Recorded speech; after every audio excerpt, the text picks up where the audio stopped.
Break کے بعد ایک مرتبہ پھر سے خوش آمدید. بخاری صاحب وقت کم ہے, میں ڈائریکٹ کوشچن پہ آنا چاہوں گی کہ جو توہین الیکشن کمیشن کیس ہے اس کا الیکشن کمیشن نے محفوظ فیصلہ سنا دیا ہے, کیا ہونے جا رہا ہے؟ دیکھیے پہلی بات تو یہ ہے کہ بہت سارے کیسز جو ہیں ان کے بارے میں ہم بتا چکے ہیں اپنے ناظرین کو کہ بڑی نازک اور خوفناک نوعیت کے کیسز ہیں, اس کا ذکر کرنا ضروری نہیں ہے. لہٰذا مجھے یوں لگتا ہے کہ جو فیصلے آہستہ آہستہ آنے شروع ہو گئے ہیں اس کے تحت میرے خیال سے پی ٹی آئی کی لیڈرشپ کا گھیرا تنگ کیا جا رہا ہے.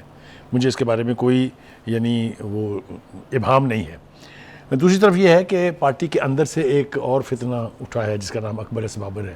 آپ کو پتہ ہے وہ الیکشن کمیشن بھی پہنچ گئے, انہوں نے ایک درخواست بھی دے دی ہے. اس کو ہر چند کے پارٹی جو ہے وہ کہہ رہی ہے کہ یہ تو ٹاؤٹ ہے. اب وہ کس کا ٹاؤٹ ہے؟ پارٹی کا بنیادی ممبر جو ہو, جو فنڈامنٹل ممبر ہو, اس کو ٹاؤٹ کرنے کے لیے میرے خیال سے دوسرے کے پاس بھی اپنا قد کاٹ بڑا ہونا چاہیے. لیکن ایک ممبر جب چھوڑ چکا ہے, پارٹی ہی چھوڑ چکا ہے, تو اس کے بعد کیا وہ دعویٰ کر سکتا ہے؟ اس کو نکالا گیا تھا اور اس کا نکالنا بقول اکبر بابر کے غلط تھا. لہٰذا وہ اسی سٹانس کے اوپر کھڑا ہوا ہے اور پارٹی کے اندر الیکشن لڑنے کا مطالبہ کر رہا ہے, جو کہ ایک جمہوری حق ہے اس کا. اینی اس ڈیبیٹ میں ہم لمبا نہیں پڑھنا چاہتے. دوسری طرف دیکھیے شعیب شاہین صاحب جو اسپوکس پرسن بھی ہیں, وکیل بھی ہیں, انہوں نے اعلان کیا کہ وہ NA-46 سے الیکشن لڑیں گے.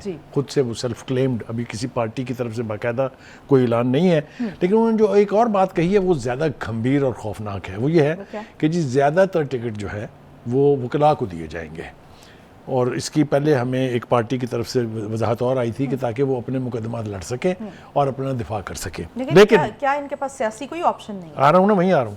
یا تو ان کے پاس سیاسی لوگ نہیں ہیں موجود جو الیکشن لڑ سکیں یا الیکشن لڑنے کے متحمل ہو سکیں.